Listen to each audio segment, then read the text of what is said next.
le rôle des partis politiques dans cette phase est d'inciter leurs militants à s'enrôler. Là où il y aura lieu l'enrôlement, ce n'est pas de faire le découpage eux-mêmes. C'est très important qu'on se comprenne bien qu'on est dans une république, on n'est pas dans 2 ou 3. Et dans la république, il y a une institution, il y a une structure publique qui s'occupe et du découpage et de la nomenclature des lieux de vote. Ça, c'est très important. Vous dites que les partis politiques ne sont pas associés. Allons-nous faire des accords politiques précédents ou passer des règles de gestion de l'établissement du fichier électoral? Je dis non. Il y a les lois de la République qui encadrent tout ce processus. Quand vous prenez l'actualisation du découpage administratif, il y a le ministère de l'administration du territoire et de la décentralisation, il y a une direction générale de l'administration du territoire qui a des services techniques au niveau des préfectures, des sous-préfectures qui travaillent. Et il y a un encadrement réglementaire sur l'actualisation. C'est vrai que la crise de confiance a amené souvent à ce que tous les acteurs politiques soient dans tout, sans que cela ait une base légale. Nous sommes dans une période de transition. Nous parlons de rectification institutionnelle. Il faut que chacun puisse faire confiance à l'autre acteur et le laisser jouer son rôle administratif. C'est un travail administratif qui a été fait.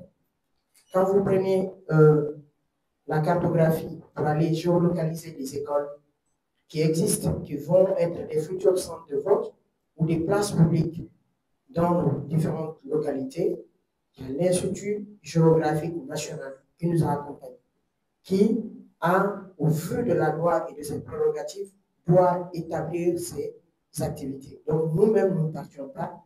Nous avons fait une convention avec l'Institut géographique qui est allé avec l'accompagnement des préfets, des sous-préfets, des présidents de district pour identifier ces endroits et les géolocaliser.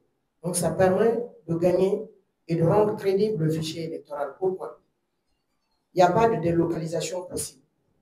Parce que vous venez, quand vous allez être enrôlé, et je souhaite que quand vous enrôlez, que je sois là, on va vous indiquer, pour ce secteur, vous avez 3 centres de vote, 2 centres de vote, où vous voulez, on vous enrôle. Vous avez connu par le passé les délocalisations des électeurs. C'était les plaintes des politiques. Avec l'expérience que nous avons acquise dans l'organisation des élections, il fallait corriger cela. C'est ce que nous avons. Les kits aujourd'hui ont des GPS. Ça permet de savoir si l'agent recenseur et les membres de la commission administrative sont passés dans tous les secteurs. On ne vient plus se fixer à un endroit où tous les districts vont venir, ou bien les secteurs d'un district vont venir et les données vont se mélanger. Aujourd'hui, c'est la mobilité des kits. Chaque secteur a son temps d'enrôlement et le kit tourne à l'intérieur du district, secteur par secteur, avec un nombre de jours suivant la population estimée de ce district. C'est des garanties pour la crédibilité. Il va falloir, à un moment donné, que nous fassions des lois et que nous acceptions de respecter ces lois dans leur application. C'est ce que nous sommes en train de faire. Les politiques ne sont pas des... Les politiques qui seront des candidats, ils doivent compétir. Et quand on va commencer, on est dans un processus de recensement administratif à vocation d'état civil. On n'est pas dans un processus de recensement électoral. C'est très différent. Sinon, vous n'aurez pas eu les enfants de 10 ans. Et quand on est dans un processus de recensement administratif, c'est l'administration qui fait le travail, ce n'est pas les politiques. Mais je vous assure que dans les jours à venir, vous allez voir la FONAGEP, on est en train de travailler, les jeunes, le forum des jeunes des partis politiques, qui vont aller mobiliser les jeunes des partis politiques à se faire recenser. Les partis politiques qui sont avec vont descendre sur le terrain pour mobiliser leurs militants à ce qu'ils soient dans la base de données. À partir de là, ils seront associés. Mais dès qu'on aura les listes électorales, pour les corrections, on les associera. Donc, on rentre dans le système électoral. Je pense que c'est ce qui garantit et ce qui donne la crédibilité. Parce que quand vous laissez chacun aller de façon politique, ça va aussi ternir sur les données que nous allons collecter. Mais c'est un recensement administratif à vocation d'état civil. Le coût des kits, on a 6 000 kits pour environ 35 millions de dollars. Le coût des kits. Voilà. Et cette fois-ci, avec beaucoup plus d'éléments, parce qu'on a intégré l'IRIS. L'IRIS, c'est pour rendre encore les citoyens plus uniques, pour garantir. Si les gens pouvaient trafiquer à travers les empreintes digitales, on ne peut pas trafiquer l'IRIS. Allez sur Google, informez-vous c'est quoi l'IRIS. Ça permet de rendre un citoyen unique. Donc, ça veut dire le temps de découplage, la possibilité d'avoir des doublons dans notre base de données. Nous sommes en train de l'écarter, de laisser derrière. C'est ça qui est aussi comme innovation et vous allez comprendre. Ensuite, on a doublé les batteries dans les kits parce qu'on était 8 heures, la batterie se décharge, mais il y a 2 batteries incorporées dans le kit qui va permettre d'aller 2 fois 8 heures.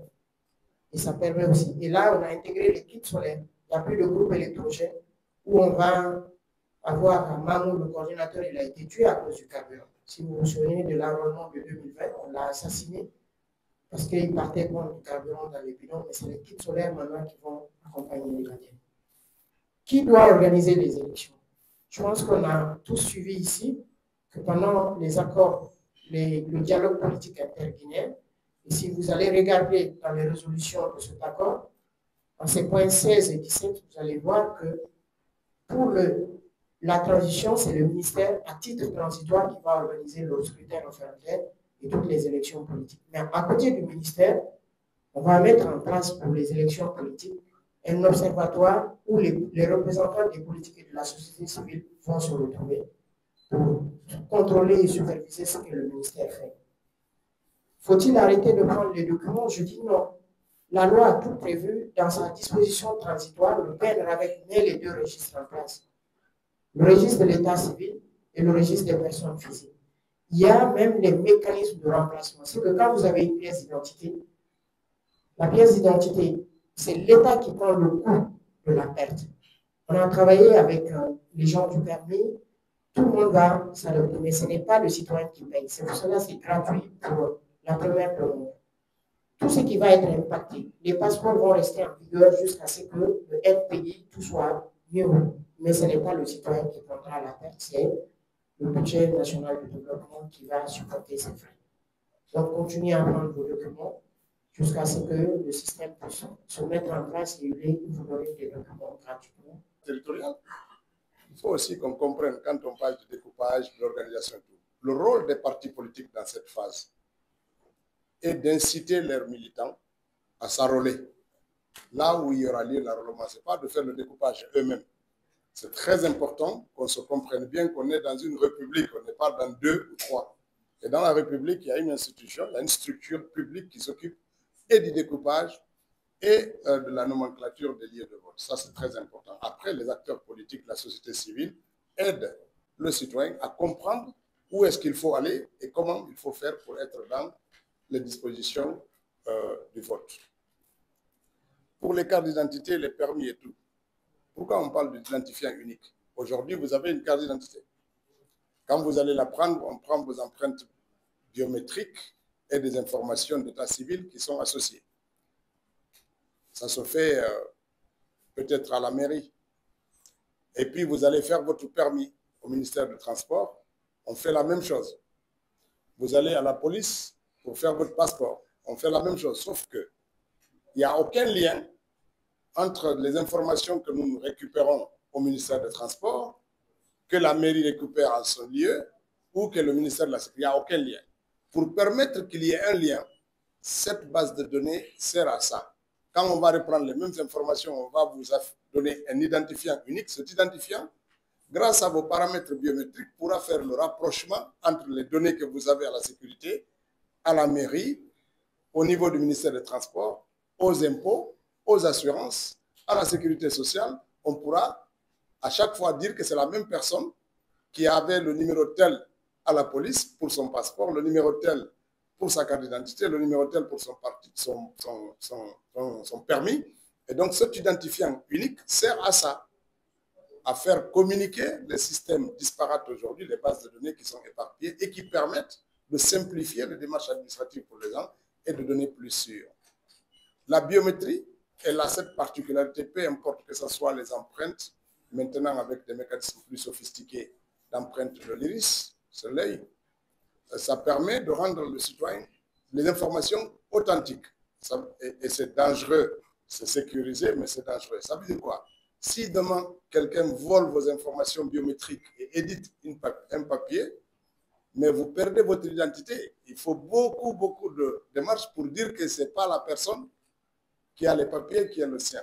C'est quand même compliqué à faire, Mais comme on sait qu'on peut faire des transferts d'empreintes d'un sujet à un autre, mais les risques, c'est encore plus compliqué d'aller prendre l'empreinte de l'œil et puis le mettre. Mais ça, on peut transférer les empreintes digitaux. C'est pour ça qu'on ajoute d'autres facteurs biométriques pour rendre encore plus compliqué le transfert d'identité. Et la biométrie a cette particularité de l'authenticité.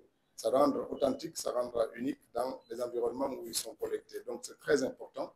Ces bases de données ne viennent pas éliminer les informations qu'on a, mais ils permettent à tous ces environnements de communiquer, de se rapprocher et de réduire le coût que cela peut représenter.